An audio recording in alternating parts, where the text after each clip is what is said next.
Hoje nós vamos falar ainda sobre a pesquisa, tá? Que é um dos temas que nós abordamos na aula anterior, mas agora nós vamos aprofundar alguns detalhes sobre a questão da pesquisa, tá? Então, na aula passada, nós demos o conceito de pesquisa, e uma das coisas que nós abordamos é que essa pesquisa, nós temos o conceito, né, que a pesquisa é a forma de construir conhecimentos científicos. Veja que hoje o tema sobre pesquisa é o processo de pesquisa como uma das ferramentas de produção do conhecimento, tá? Então, só relembrando, o conceito de pesquisa é essa forma de construir o conhecimento científico. Numa forma mais aprofundada, é a atividade que visa dar respostas a determinados problemas que são próprios a qualquer área do conhecimento. Veja que nós estamos estudando aqui metodologia científica, não necessariamente para uma só tipo de aula, de área do conhecimento. Então, existe uma diferença entre as ciências exatas, que eu já expliquei para vocês, né? Assim como existe as ciências humanas, tá? O objeto dessas duas áreas são um pouco diferentes, ok? E dentro das ciências humanas também tem diferenças. Por exemplo, a filosofia é diferente do direito, assim como a sociologia também é diferente do direito, tá? Da mesma forma,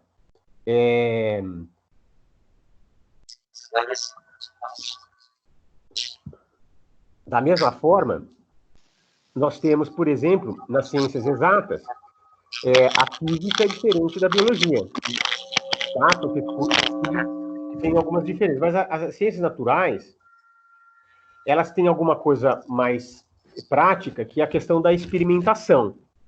Enquanto que na parte das ciências humanas, nem sempre você dá para fazer essa experimentação, tá? Então, por isso que a pesquisa pode variar conforme o tipo de objeto que a gente tem que investigar, tá certo? Então, essa seção 2.2, ela trata desse processo de pesquisa como uma das ferramentas de produção do conhecimento. Esse que é o objetivo aqui, né? Veja que mais para frente, na seção 2.3 e 2.4, nós vamos falar do fichamento e de resumos e resenhas, tá? O que seriam essas formas de pesquisa, ok? E veja que toda pesquisa, todo trabalho que envolve essa metodologia científica vai exigir leitura, análise e síntese daquele material que você tem à vista, ok? Isso é sempre necessário saber quando vai fazer uma pesquisa, quando vai trabalhar com para realizar qualquer investigação segundo esse método científico, tá? Outra coisa que a gente observou na sessão anterior, a 2.1, é que a pesquisa deve ser orientada por um processo que a organiza e racionaliza, que é o chamado método científico, que é o que a gente falou anteriormente. Então, você tem um procedimento para essa pesquisa, né? Que seria o método científico dentro da pesquisa. Aquele outro método que a gente falou era mais geral para você formular uma tese científica, algo do gênero. Mas aqui aqui nós estamos falando do procedimento da pesquisa. Então, aquele método científico na pesquisa é a mesma coisa. Você vai ter a observação, você vai ter a formulação de um problema, tá? E essa formulação a formulação de um problema vai gerar um levantamento de informações referenciais a esse problema, tá? Então, você vai levantar... Então, vamos dar alguns exemplos. Vamos dar exemplos nas ciências exatas e ciências humanas. Veja a nossa realidade atual. Eles estão pesquisando para saber qual a forma de combate ao coronavírus. Então, qual a metodologia científica que eles possivelmente podem estar utilizando? No início, eles começaram a fazer uma pesquisa sobre esse tipo de vírus. Fazer o sequenciamento desse vírus, né? Verificar quais as condições desse vírus num determinado local, num determinado tempo, etc. Então, o que eles estão fazendo? Observando. Eles podem formular um problema. Falar assim, ele resiste a tal temperatura? Ele resiste... Qual o tempo de duração dele? Aí ele vai fazendo esse levantamento de informações do que se sabe anteriormente a ele e o que está sendo feito nos experimentos. Aí, diante desse material, ele pode formular uma hipótese. A hipótese é você formular uma pergunta. Você pergunta, será que o vírus ele sobrevive em tais condições? Será que esse vírus reage com tais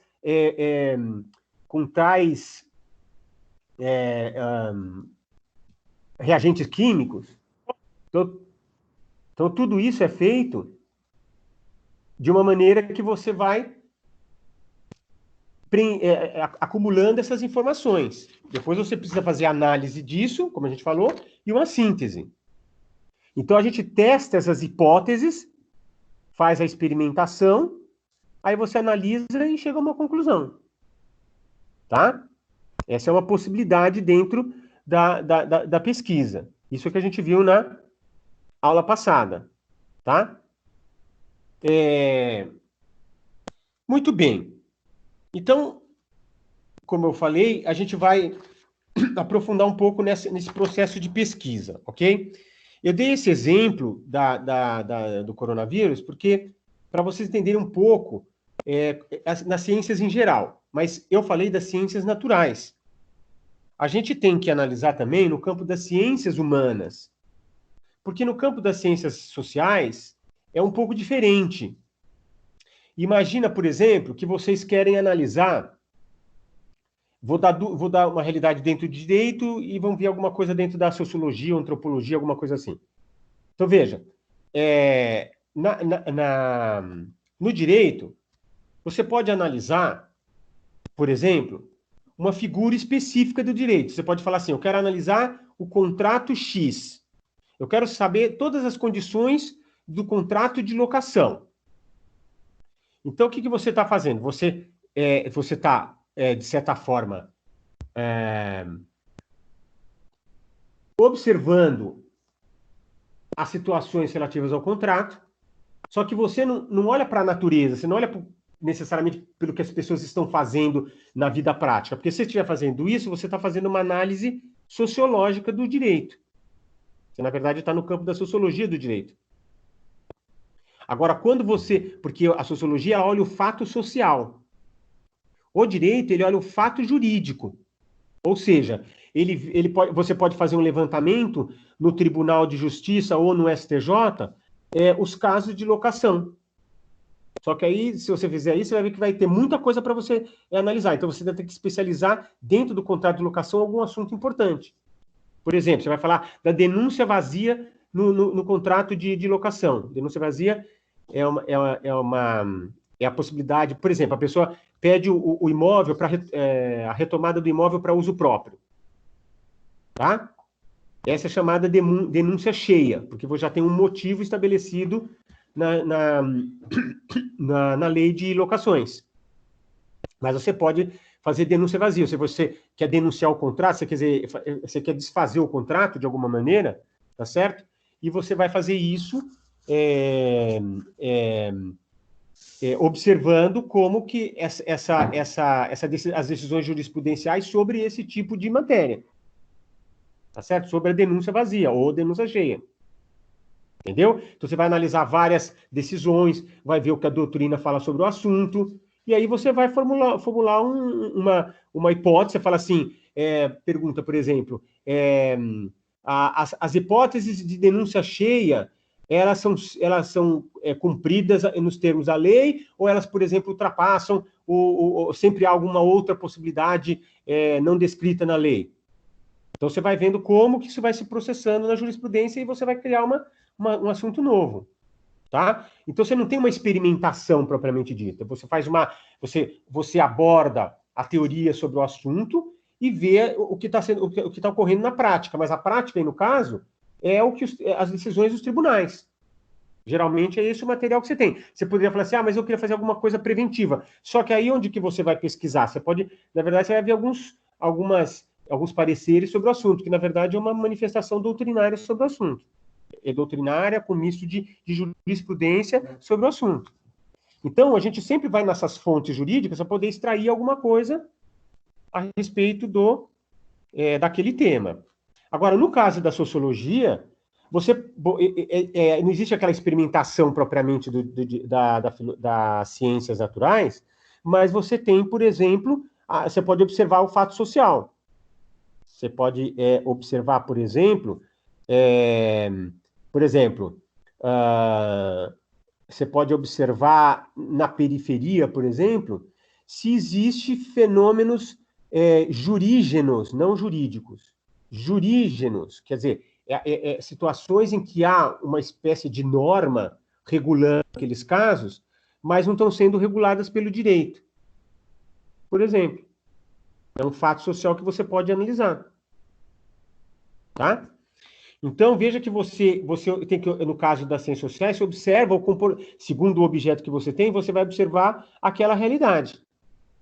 Aí você formula problemas. Olha, será que essas normas que são paraestatais, realizadas numa determinada comunidade, ela realmente pode ser resolvida segundo tais, sei lá, aplicação de uma determinada norma jurídica, ou sei lá, da Constituição, sei lá, alguma coisa. E aí você vai formulando problemas e formula também a hipótese com essa pergunta e vai testando. Vai vendo como é que isso funciona. Tá? Então tem um autor aqui que na página 72, a autora que fala que esse Pedro Demo, né, ele enfatiza a importância e a necessidade da associação entre o ensino e pesquisa. Para você ensinar alguma coisa,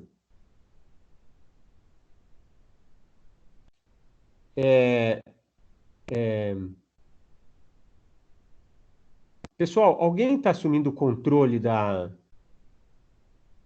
alguém está mexendo nos controles do Microsoft Teams? Pessoal, alguém está mexendo nisso? Porque está aparecendo aqui para mim a informação de que alguém está mexendo, outra pessoa está no controle aqui dos slides tudo, por isso que ele cai. Alguém mexeu nisso? Por favor, não mexe não, se alguém estiver mexendo. Senão, eu não. Não precisa ficar preocupado assim, não é só que eu estou pedindo para que se alguém... Porque isso pode acontecer sem querer. Se você ficar clicando no meu nome, parece que pode ter consequências nesse sentido. Tá bom? Tá ok. Tá? Senão eu não sei o que está acontecendo aí, depois a gente fica nessa interrupção e eu não sei, ele sai da tela, tá bom? Mas continuando então. Então essa referência aqui a esse autor, ele fala dessa associação entre ensino e pesquisa. Para todo assunto que a gente vai discutir aqui, até mesmo na nossa disciplina aqui, é inevitável que a gente faça uma pesquisa para saber do que a gente vai ensinar. Então, as duas coisas são juntas. E à medida que você ensina, questões surgem sobre o assunto, e a gente vai sempre pesquisando mais, entendendo melhor o funcionamento das coisas. Por isso, no caso do direito, é um estudo constante. A vida inteira vocês vão estudar o direito. Não tem como você falar assim, eu não quero, não vou estudar tal assunto. Isso não existe. Tá? A vida inteira vocês vão ter normas, por exemplo, pode ser que esteja surgindo uma lei agora, tem várias decisões jurisprudenciais que estão surgindo do TJ, do STJ, de vários tribunais, você tem informações novas. Então, toda hora o direito está em constante mudança. Então, você tem que acompanhar essa evolução, tá? Então, é muito interessante observar que dentro do direito é muito claro a teoria e a prática, apesar de que essa dicotomia entre ensino e pesquisa acaba evoluindo para a cisão entre teoria e prática. Mas no direito, não dá para você dissociar a teoria da prática. Mas veja, também não é criar qualquer teoria e forçar a realidade. A teoria que nós estamos falando é aquela teoria que sai da própria realidade. Você analisa os fatos jurídicos e você extrai uma teoria em cima disso. Não você criar uma teoria que você quer e forçar na realidade, porque muitas vezes o molde não dá certo. Então, a norma, ela acaba sendo uma norma iníqua, porque ela força as pessoas a ter um comportamento que elas não teriam normalmente. Então, esse é um problema que acontece na aplicação da lei, tá?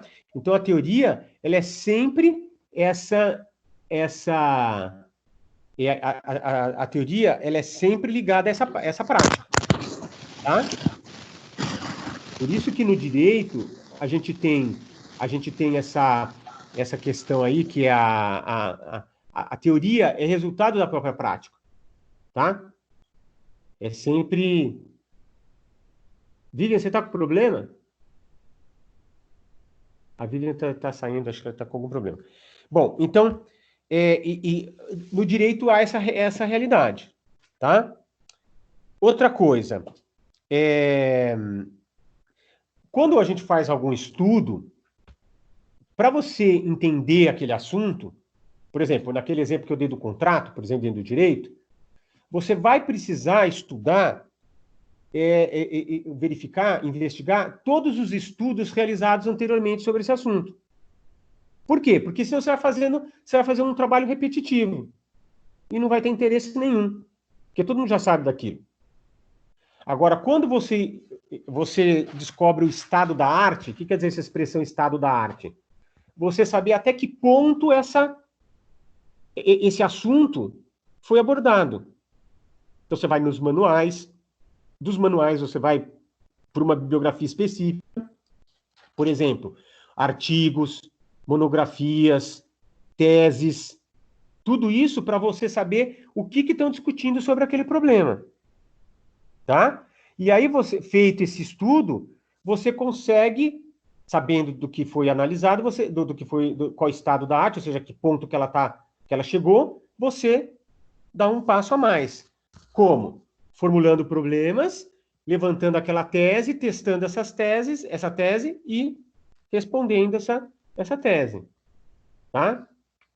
Por isso que a teoria, ela é ela que lança luzes sobre a prática. Por isso que no caso do direito, isso vai ficar muito evidente.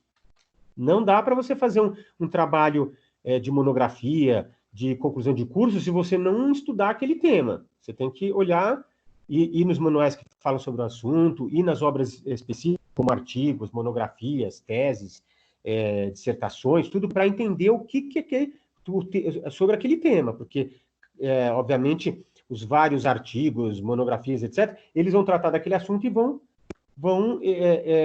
abordar da forma mais extensa possível e, em alguns casos, com profundidade. Tá?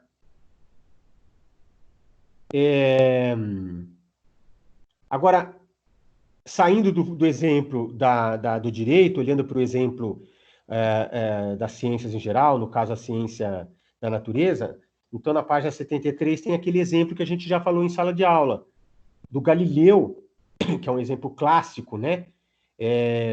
Porque havia muitas teorias que consideravam a verdade num determinado momento histórico, tá certo? Mas não tiveram como provar, que eram aquelas teses da igreja que falavam sobre o geocentrismo, que a Terra seria o centro do universo. Aí o Galileu, ele conseguiu mostrar e conseguiu provar através daquela luneta que ele utilizou, uma luneta que ele aumentou a potência dela para 30 vezes, a luneta existente à época, e ele, através dessa experimentação, ele conseguiu provar que a Terra se movimenta em torno do Sol, e que ela não é o centro do universo.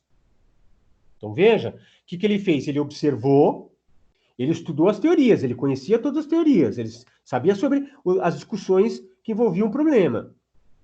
Só que ele começou a observar aquele problema, ele começou a olhar os astros e analisar a Terra em relação a eles. Tá certo?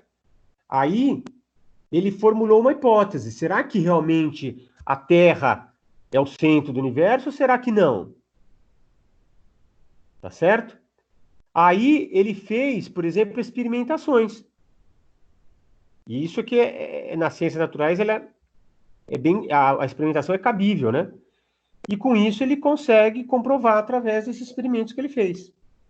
Aí ele ele testou algumas outras hipóteses para ver se realmente confirmava, tá certo? Aí ele faz uma lei geral generalizando essa situação, tá?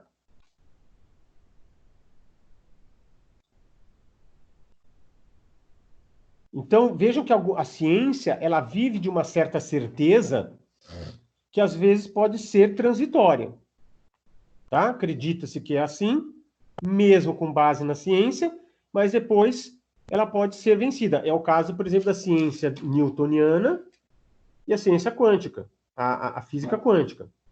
A física newtoniana tinha uma forma de ver a realidade material, física, os fenômenos naturais.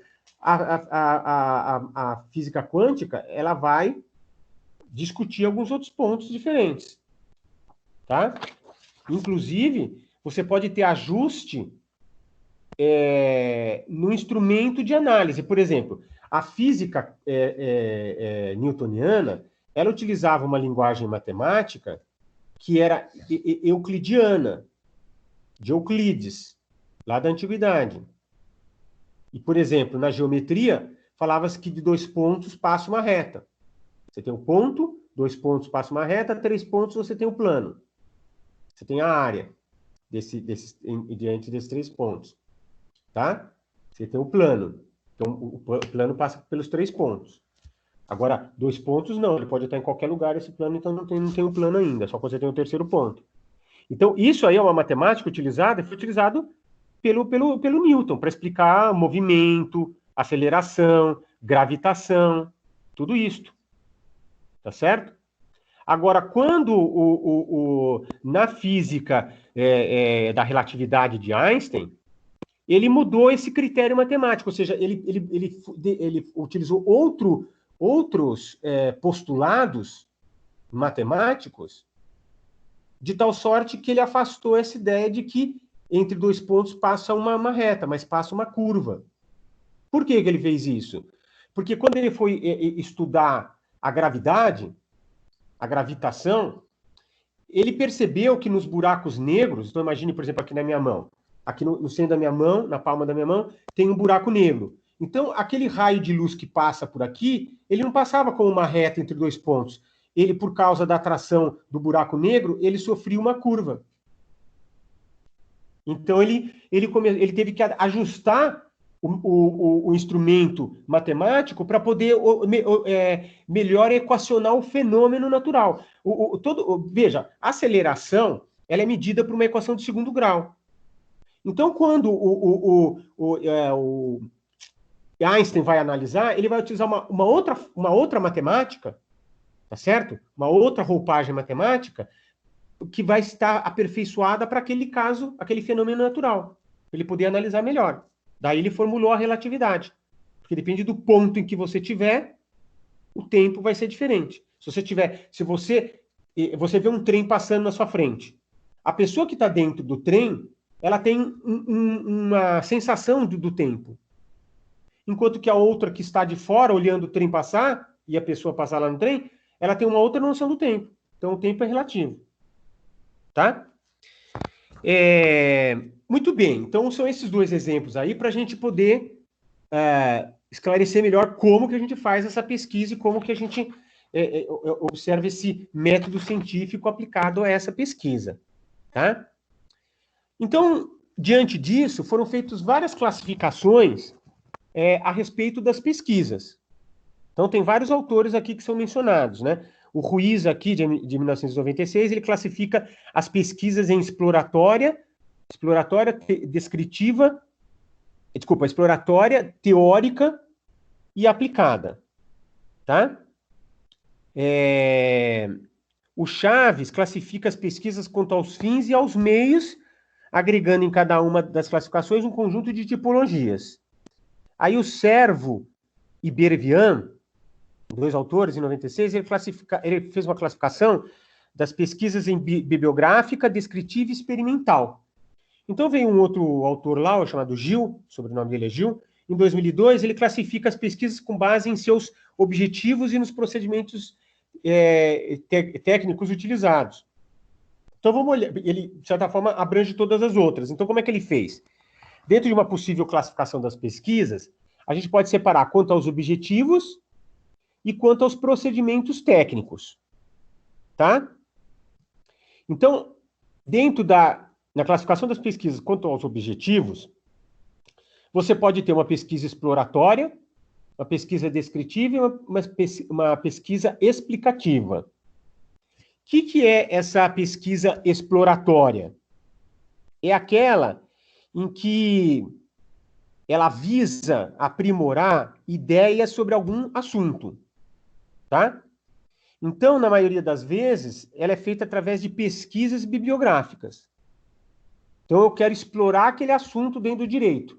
Então, eu tenho que fazer uma pesquisa bibliográfica, tá certo? Sobre esse assunto. Outra forma que além da pesquisa bibliográfica, é você fazer um estudo de caso. Você pode fazer estudo de caso dentro do direito. Você pode, por exemplo, verificar... você pode, por exemplo, analisar um fenômeno de falência de determinadas empresas e você verifica, por exemplo, como é que funcionam as garantias nesses casos de falência. Então, além de você fazer uma pesquisa bibliográfica, você pode fazer um estudo de caso, tá? Verificar como que você pode pegar, por exemplo, o caso da VASP, o caso de não sei o quê. Você vai pegando vários casos e vai analisando como ele se deu. Então, você faz o estudo de caso. Depois a gente vai falar sobre uma crítica sobre o estudo de caso, mas é uma forma de você se familiarizar e explorar o assunto, tá?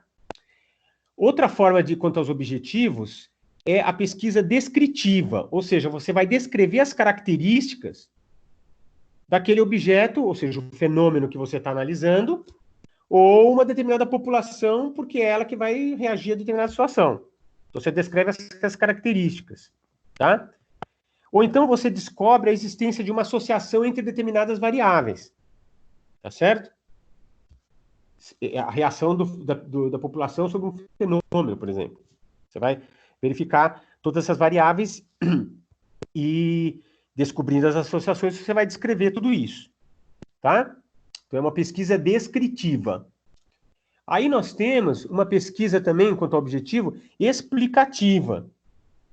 Ou seja, são aquelas que você visa a aprofundar o entendimento da realidade. Você vai explicar melhor aquela realidade, você vai mostrar a razão das coisas. Tá? Esse tipo de pesquisa explicativa, às vezes não funciona bem, não se aplica muito ao caso das ciências sociais. Porque, às vezes, você não tem como mostrar a razão das coisas. Simplesmente, aquele fenômeno acontece e você consegue mostrar os efeitos dele. Mas mostrar a razão dele, às vezes, é complicado pela característica daquele fenômeno que você está analisando. Tá? E isso acontece porque, nesse caso, para você saber a razão das coisas, geralmente você faz isso pelo método experimental, que é mais próprio das ciências naturais. Tá? Então, essa é a classificação das pesquisas quanto aos objetivos, mas a gente tem também uma classificação quanto aos procedimentos técnicos utilizados. Então, você pode fazer uma pesquisa bibliográfica, ou seja, você vai pesquisar livros, artigos científicos, pesquisas que já foram elaboradas e publicadas, monografias, tese, você vai pegar banco de teses e vai analisar as dissertações e teses sobre aquele assunto, tá?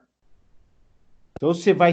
Eu, quando fui fazer o meu doutorado, eu entrei na biblioteca lá da USP, que tem vários títulos antigos e novos, e fiquei pesquisando tudo quanto é assunto. Eu fui vendo, eu gostava dos assuntos, ia vendo e xeretando.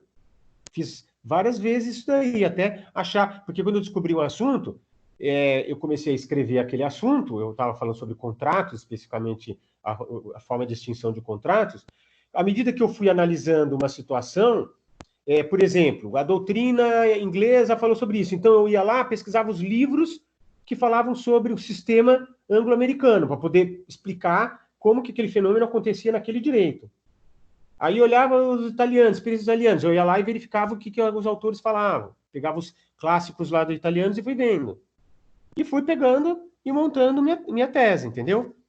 Eu fui através de livros, artigos científicos, pesquisas, né? Pesquisei os livros físicos, depois eu entrei e fiz uma pesquisa digital. Tem vários bancos de pesquisa, você tem, por exemplo, no TJ de São Paulo, você pode fazer pesquisa, você pode fazer no Senado Federal, você pode fazer na Biblioteca do Senado, né? Você pode fazer na própria Biblioteca da USP. Então, tem lugares públicos que você pode fazer pesquisa. Tá?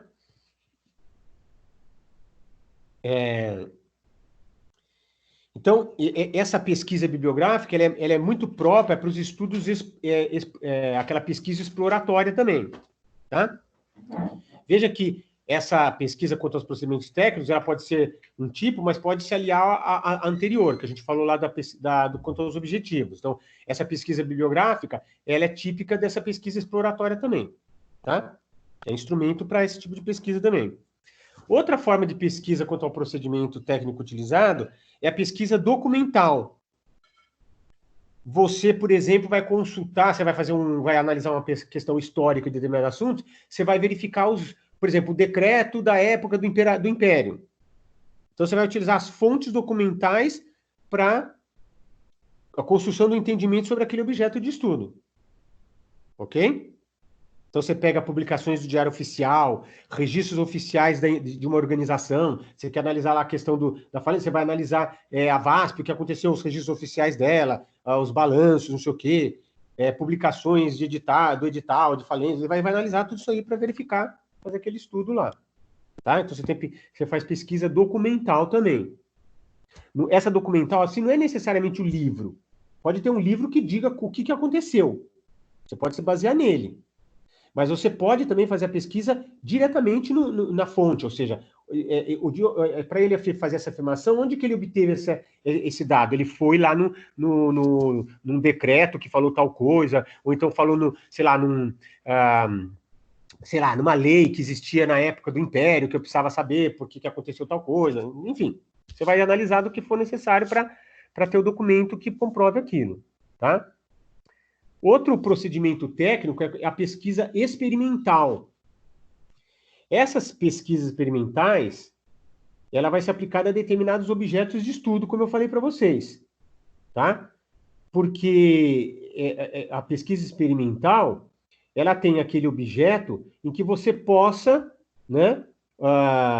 É um objeto geralmente ligado às ciências da natureza, porque você precisa experimentar aquilo. Eu tenho que pegar um reagente e jogá-lo na bactéria ou no vírus para saber que efeito que vai ter. Agora, não dá para fazer isso no direito. Eu vou jogar lá o aval para saber como é que a empresa funciona. Não tem nada a ver. A empresa já faz um contrato onde tem uma garantia como aval. Eu tenho que analisar como isso vai... Oh, meu Deus, estava gravando? Tá. Então, essa pesquisa experimental, ela vai variar conforme o tipo de objeto que você analisa. Os teóricos das ciências sociais e humanas afirmam que os fenômenos sociais não são passíveis a esse tipo de condição. Por essa razão que nós mencionamos aí. Tá? Então, essa é a pesquisa experimental. Tá? Ainda dentro quanto aos procedimentos técnicos, continuando, nós temos uma pesquisa ex post facto. Ex post facto quer dizer um fato já surgiu, tá certo? O fenômeno já ocorreu, e agora as pessoas estão entrando atrás desse fenômeno para analisar o que a gente pode fazer com ele. Ela também é uma pesquisa, essa pesquisa ex post facto, tá certo? Ela também ocorre numa pesquisa daquela forma experimental. Porque ela busca estabelecer as relações entre as variáveis e suas consequências sobre o objeto de estudo. Como o fenômeno já ocorreu, é preciso identificar situações que vão mostrar como que ela se desenvolve naturalmente, enfim, se você tem algum tipo de controle. É bem, por exemplo, esse caso do coronavírus. O fato já aconteceu. Já sabemos que esse vírus mata, mas o que os cientistas estão fazendo? Eles estão analisando e saber se tem algum controle. Por exemplo, essa hidroxicloroquina é um remédio que está dando efeito ao ser humano em face do vírus. Eu sempre ouvi dizer a respeito disso, os médicos sempre falavam isso, né, quando eu fui atendido, que a bactéria você tem antibiótico contra a bactéria, mas o vírus você não tem. Então, o que acontece, isso que eu estou falando, é o seguinte, esse hidroxicloroquina, ele atua no corpo humano, e ele vai suavizar os efeitos do vírus, porque parece que você não consegue acabar com o vírus. Quando você tem uma gripezinha, vamos falar assim, você tem uma gripe, você vai passar um dia ou um dia e meio na cama. É inevitável. Você passa por um procedimento que é inevitável. Só que o próprio corpo vai reagir àquele vírus e os anticorpos vão atacar o vírus. Quando isso acontece, o corpo acaba ficando sem defesa contra a bactéria. E aí a bactéria que reage inflamando, infeccionando, fazendo alguma coisa nesse sentido. Por isso que você toma o antibiótico, porque o antibiótico vai atacar a bactéria, mas o vírus você não consegue evitar. Ele vai produzir o efeito todo até o final. O que precisa ter é uma forma de reagir a esse vírus. O corpo precisa criar esses anticorpos para reagir ao vírus. Então, imagina como é que eles estão, como é que ocorre nesse caso do Covid-19, né? E vamos rezar aqui para que não tenha o Covid-20. Que Deus nos escute agora, porque o Covid-20, porque você sabe que esse H1N1 já teve várias formas de mutação. Se isso acontece, que Deus nos acuda.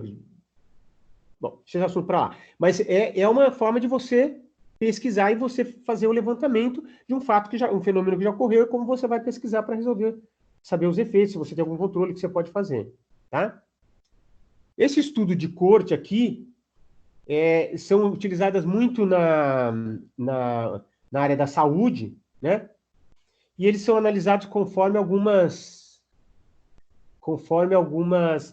características comuns de determinados grupos de pessoas, e aí ele vai tirar uma amostra e vai acompanhar por um certo período de tempo. E vai observar e analisar o que pode acontecer com eles. Tá? Então, isso que pode ocorrer nesse estudo de corte aí, que é outro quanto ao procedimento técnico.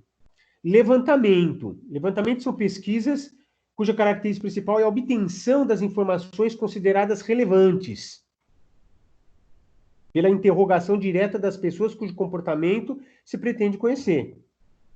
Então, você tem lá determinado grupo de pessoas com determinado comportamento, você vai obter as informações relevantes, tá certo? Interrogando diretamente essas pessoas aí para saber o que aconteceu. São muito úteis em levantamento para o estudo de opiniões e atitudes, mas pouco indicados para os estudos de problemas sociais complexos. Tá? Estudo de campo. São pesquisas que focam uma determinada comunidade, aí você faz uma observação direta das atividades desse grupo estudado, realizando, por exemplo, entrevistas com informantes, etc., para você poder saber sobre aquele objeto. Você faz o estudo de campo, você determina um local onde você vai fazer a sua pesquisa. Tá? O estudo de caso, a gente mencionou anteriormente, né? São pesquisas que visam analisar exaustivamente uma situação dentro de um contexto real. Tá? Você analisa o contexto, você analisa o problema que você quer verificar. Por exemplo, falta de saneamento numa determinada região da cidade. Então, você vai verificar esse contexto e vai fazer análise dessa situação e verificar os vários motivos por que aquilo acontece. Tá? Então, você vai detalhar aos poucos aquele objeto, tá? Verificando essas características e chegar a uma conclusão. Ok? Eu falei que no direito você pode fazer estudo de caso, porque você pode pegar na jurisprudência várias situações semelhantes e verificar como é que foi como é que foram as decisões dos juízes em face desse fato. E aí você vai extrair consequências disso daí. É possível fazer estudo de caso. Tá? Pesquisação. Aqui, o agente que vai fazer a pesquisa, ele tem uma participação, o envolvimento do pesquisador e do grupo envolvido no problema investigado. Então, uma pesquisa e ação. Isso tudo tendo o objetivo aí de resolução de um problema coletivo. Então, o pesquisador vai se envolver, o grupo envolvido vai se envolver para resolver o problema coletivo. Tá? Mas ela sofre muitas críticas, porque perde um pouco a objetividade. Tá? Pesquisa participante. Também é parecida com essa pesquisa-ação. Tá?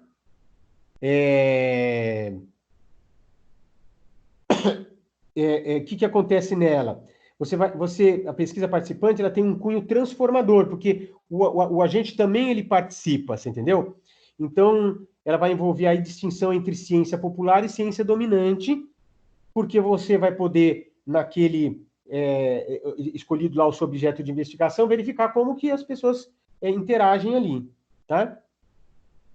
Então, esses são exemplos de procedimentos que são utilizados nas várias formas de pesquisa. Ok? Observando essas classificações de pesquisas, né?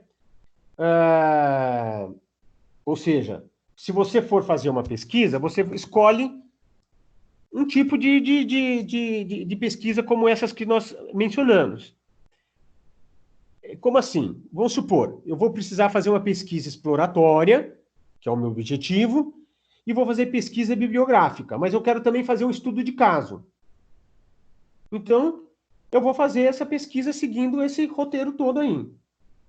Agora, o que precisa ficar claro aqui, né, que é o seguinte, é preciso ter uma clareza com relação ao tema que você quer pesquisar. Veja que em todos os casos que eu dei exemplos, eu falei do que nós estamos estudando. Então, nas ciências sociais, você está analisando a bactéria e o vírus. Nas ciências sociais, você está analisando, sei lá, eu falei primeiro o problema um dos problemas que eu falei é da falta de saneamento básico. Você pode analisar, sei lá, um problema na comunidade. Você pode analisar um problema social na comunidade. Você pode fazer uma pesquisa sobre determinado contrato, como as pessoas, como que os tribunais decidiram a respeito de um determinado contrato. Então, você tem que delimitar esse tema. E, através da delimitação desse tema, tendo clareza desse objeto de investigação, através desse tema, é que você vai seguir aquele procedimento, formulando uma hipótese para testar, e assim vai indo. Tá? O tema não é o problema.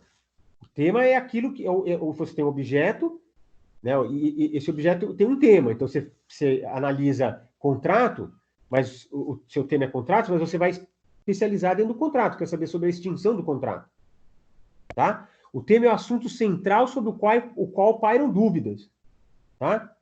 Como que esse contrato se extingue? Será que todas as formas de extinção são só essas? Não teria outra forma? Então, é preciso essa delimitação. Tá? Veja que para você delimitar esse tema, é necessário que você faça uma busca criteriosa em artigos, livros, revistas científicas, bancos de teses, dissertações, comunicações oficiais, etc., para você poder saber exatamente como que você vai analisar aquele problema. O que você quer com ele, tá? Então, você deve definir a tipologia a ser utilizada conforme o objeto de pesquisa. Você deve delimitar o objeto a ser estudado em forma de uma pergunta. Deve ter clareza em relação ao tema que pesquisará, porque o tema é o assunto central sobre o qual pairam muitas dúvidas. Deve-se buscar em artigos, livros, revistas científicas, monografias, bancos de teses, dissertações, comunicações oficiais, etc. E deve-se situar o problema num contexto, num período e numa questão. Tá? Você tem que falar assim, olha, quais as decisões do tribunal a partir do Código de 2002 até hoje sobre esse contrato. Então, você delimitou, você está contextualizando, você está falando o período que você quer e qual é a questão que você está querendo responder. E por isso, tendo isso em vista, fica evidente a importância do método. Porque é o método que possibilita delimitar o assunto e, com isso, selecionar melhor as fontes para obtenção de informações, tanto no início quanto no decorrer do processo. Isso é muito importante. O método é que vai possibilitar essa delimitação e de tal maneira que você já sabe, quando você for pesquisar, o que você vai ter que obter de informações, porque você está com uma pergunta. Como é que eu extingo, como é que os contratos de locação são extintos nessas hipóteses aqui? Você vai analisar isso em todo lugar, você vai ver no manual, vai ver na jurisprudência, vai ver nos livros de tese, artigo, monografia, etc., como que isso se processa. Tá? Por isso a importância desse método. O método é uma das condições para o êxito na pesquisa. Tá certo? Na aula que vem, a gente vai falar especificamente do fichamento, da resenha e do resumo como formas de pesquisa. Tá? Já dá para perceber que quando você vai lá na biblioteca ou faz a consulta digital, você vai ter que fazer... Você já vai... A primeira coisa que você faz é colocar a fonte de onde você tirou. Você vai colocar o livro, o autor, a edição, tá certo? Para você... enfim, se você tem tradutor, não tem, certo? Editor... Por quê? Você precisa dessas informações, porque você vai colocar isso na sua bibliografia. Você já vai ter que fazer isso. Mas é através desse livro que você vai ter informações sobre ele, sobre aquele assunto. Esse livro aqui falou sobre isso, mas não tratou. E eu já, quando ia lá na biblioteca, consultar os livros, eu já pegava o meu celular e tirava foto. Por quê? Porque essas fotos, depois eu deixei tudo num banco das fontes sobre aquele tema. Então eu peguei artigos em revista italiana, francesa, espanhola, americana, não sei o quê. Fui retirando tudo que era necessário. Veja, é claro que isso demanda tempo, eu tive dificuldade, não era toda hora que eu podia pesquisar. Mas o que eu fiz? Eu aproveitei, eu falei assim, vou fazer de tal hora a tal hora, esse tipo de pesquisa. Então eu já ia preparado para fazer tudo o que eu precisava. Entendeu? Bom, isso não vai ser tão complicado como a tese, mas vocês têm um trabalho de conclusão e isso você vai precisar fazer essa pesquisa, pelo menos saber do que se trata. Tá bom? Pessoal, então, vocês que chegaram depois, eu falei um pouquinho no começo da aula sobre a prova, o que a faculdade está definindo a respeito disso, tá certo? Na semana do dia 20 até o dia 28 ser a semana de prova, mas, se for possível, no dia 20 a gente faz uma revisão antes da prova, tá? Então, nós terminamos a sessão 2.2, tá? Então, nós vamos fazer, na verdade, na próxima aula a gente faz uma revisão e a gente continua depois em fichamento, resumos e resenhas depois das provas. Tá bom? Professor? Sim, pois não. Professor, você vai colocar o vídeo aí no AVA hoje? Sim, vou deixar ele gravado depois. Ele vai estar gravado agora, depois eu já deixo o link lá na própria sessão 2.2 aula. Aula e pós-aula. Então, na aula de sessão 2.2 vai ficar gravado lá. Tá bom, obrigada. Tá bom?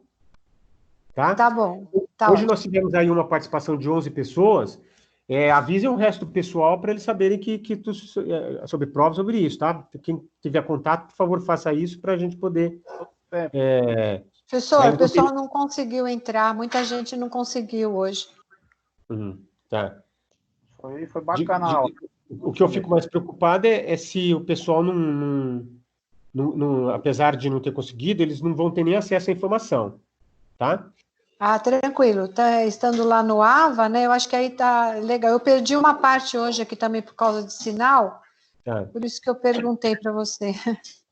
Tá tudo na apostila, não tem muita coisa. Eu segui mais a orientação da apostila. Beleza, pessoal? Tudo bem? Alguma dúvida? Beleza. Por enquanto, então tá bom. Na próxima a gente faz essa... talvez eu fale ainda alguma coisa sobre matéria, mas a gente explica ali na hora o que for necessário, se precisar. O importante é que a gente faz essa revisão. Essa revisão vai consistir em olhar as questões da própria sessão.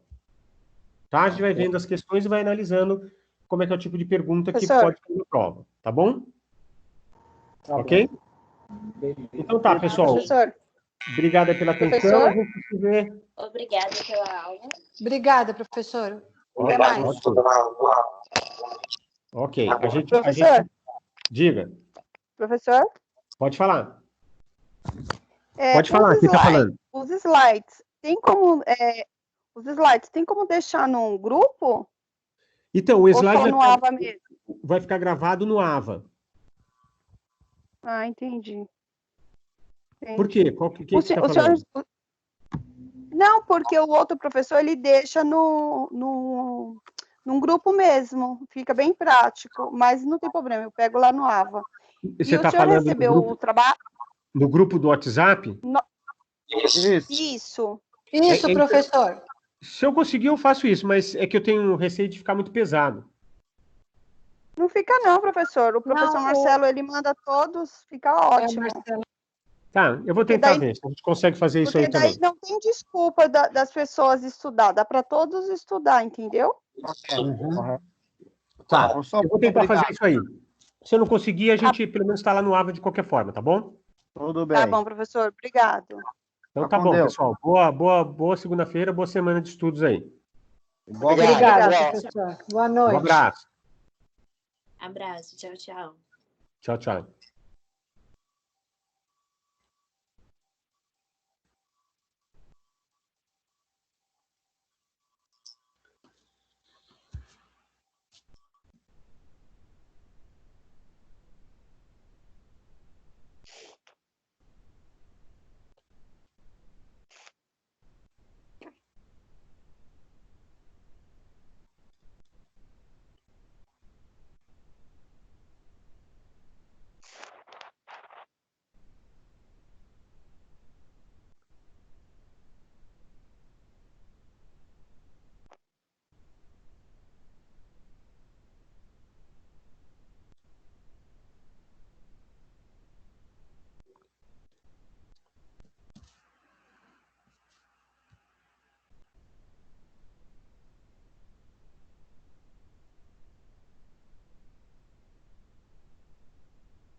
né?